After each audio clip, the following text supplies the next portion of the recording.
OBC नेते प्राध्यापक Lakshmi latte आपल्या सोबत आहेत.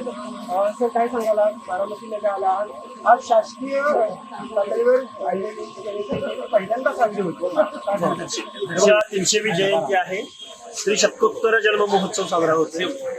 देशाचे पंतप्रधान राष्ट्रपती पासून भारतभर अहिल्यादेवीची जयंती साजरी होत असल्याचं आम्हाला एक खूप आनंदाची बाब वाटते. कारण आम्ही चळवळ लढलो होतो की अहिल्यादेवी होळकर ह्या अशा एक जातीपातीच्या पलीकडं, धर्मांच्या पलीकडं असे तो हिमाचल या भारतवर्षामध्ये काम करणाऱ्या एक साध्वी होत्या आणि त्या अहिल्यादेवी होळकरांची जयंती या भारतभरात साजरी होण्यासाठी आमचा प्रयत्न होता. आणि आज आम्हाला आनंद होतो की पंतप्रधान आणि राष्ट्रपती जयंती साजरी करणार.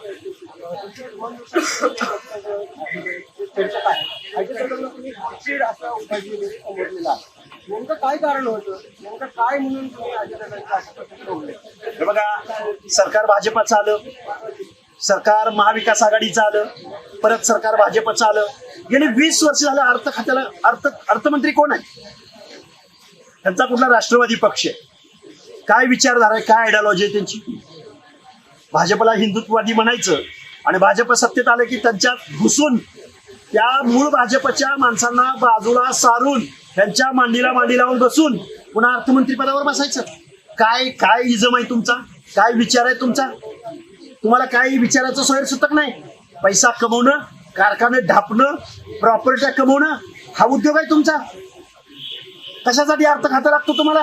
20 वर्ष झालं या फुले शाहू आंबेडकरांच्या महाराष्ट्रात एक कारखानदार, एक भांडवलदार या महाराष्ट्राचा मुख्यमंत्री आहे. काय अपेक्षा करायची आम्ही गावगाड्यातल्या ओबीसीने विजयंतीने? काय एक गावगाड्यातला एक पारधी, गावगाड्यातला एक दिसाडी, गावगाड्यातला किती 18 पगड जातीत अरे जमिनीशी समांतर पालामध्ये राहतात. काय तुम्ही सोशल जस्टिस दिला त्यांना? अर्थमंत्री पदावर राहून काय केलं तुम्ही नक्की?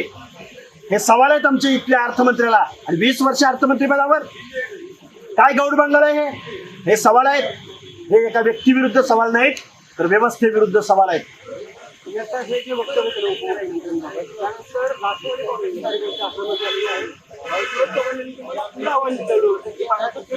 अरे मी बारामतीत आलोय, चल तुमचा बाले किल्ला आहे ना, आलोय बारामतीमध्ये. आणि असल्या धमक्या तिकडे कोणाला तरी द्या. गावगाड्यामध्ये ज्या गावच्या बाबळी त्याच गावच्या बोरी आहेत. बोरीचा काटा जर लागला ना, काय होईल अवस्था माहितीये का सूरज चव्हाण? त्यामुळे आम्हाला नको सांगू, असल्या धमक्या बिमक्या देऊ नको. होळकरांची आवलाद आहे, त्यामुळे असल्या धमक्या बिमक्या तिकडे कोणाला तरी द्यायच्या. अरे मला ब्रँड अम्बॅसिडर म्हणतो. अरे तुझे नेते तर कारखान्याचे मालक आहेत ना, मग त्यांना काय म्हणायचं?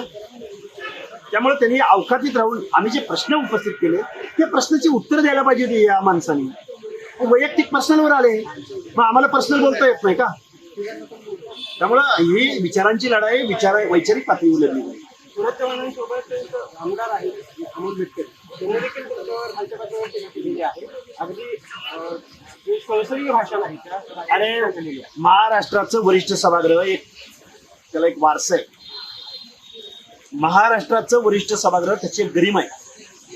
त्या वरिष्ठ सभागृहाचा हा नेता आमदार हा YZ, याच्या गाडीचं नाव YZ ठेवणं. काय YZचा अर्थ? अजितदादा पवार असला तुम्ही प्रवक्ता बनवलाय, याला तुम्ही आमदार केलाय YZ? तुमची बुद्धी संपली का? घाण ठेवली का कुठं तुमची बुद्धी? फुले शाहू आंबेडकरांचा महाराष्ट्र, समतेचा महाराष्ट्र, छत्रपती शिवरायांचा महाराष्ट्र, आणि वरिष्ठ सभागृहाचा माणूस बोलतो की हाकेच्या गाडीचा नंबर YZ ठेवा, झाकण जुल्या. अरे आमच्याकडे आमच्या डिक्शनरीत असे शब्द आहेत ना. हा जो अमोल मिटकरी आहे ना, हा खौजा आहे, खौजा. या खौजाचा अर्थ परत एकदा उद्या परवा मी महाराष्ट्राला समजावून सांगतो. गाडीचा उल्लेख केला, अमोल मिटकर गाडी तुम्ही स्वतः घेतलेली आहे, कार्यकर्त्यांनी दिली असं तुम्ही भाषण. अरे हलग्या लावून वाजत गाजत भंडारा उधळत हजारोंच्या उपस्थितीत टाळ्यांच्या गजरात गाडी घेतली. गाडीचा नंबर, त्या गाडीवर कुठल्या बँकेचं लोन आहे? ती गाडी कोण आहे, कोण ओनर आहे त्या गाडीचा, हप्ता किती आहे, हे सगळं ऑनलाईन दिसतं मिटकरी. आणि तुम्ही अरे एका ओबीसीच्या पोराने गाडी घेतली रात्रंदिवस पळायसाठी, लोकांनी दिली. एवढ्या मिरच्या लागल्या तुम्हाला? तुमच्या गाड्या किती आहेत आणि कुठल्या ब्रँडचे आहेत आणि किती किमतीचे आहेत? आम्ही विचारावं का? फोडाव्या का आम्ही गावागावात तुमच्या गाड्या? कुठले पैसे आणले तुम्ही? कुठनं प्रॉपर्टी 5-5, 6-6, 8-8, 10-10 खासगी कारखाने तुमच्या बापाचे. तुम्ही आम्हाला शिकवता काय? ही लोकशाही आहे. डॉक्टर बाबासाहेब आंबेडकरांच्या संविधानाप्रमाणे या महाराष्ट्रामध्ये अरे तुम्ही सगळेच सत्तेत जाऊन बसलात, कोण विरोधकाची लढाई लढणार? हे सवाल आहेत आमच्या या लोकांना. तुम्ही गाडी घेतली आता महाराष्ट्रात फिरणार आहात, ओबीसीच्या आरक्षणाबाबत कशा पद्धतीने जागृती करणार? आम्ही लॉंग मार्च करणार आहोत. आम्ही आमच्या परिक्रमा असणार आहेत. तालुका जिल्हा लेवलला आमच्या सभा असणार आहेत. त्यामुळं लढाई विचारांची आहे, तत्वाची आहे, लोकशाहीची आहे, आरक्षण वाचवण्याची आहे. जिल्हा परिषद पंचायत समिती निवडणुकीमध्ये कसं ओबीसी आरक्षण येणार? खरा ओबीसी खऱ्या ओबीसीला मतदान करेल, खोट्या ओबीसीला खऱ्यासारखं बाजूला करेल. आणि जे पक्ष खोट्या ओबीसीला तिकीट देतील त्या पक्षांना बायकॉट करेल ओबीसी. हा सवाल.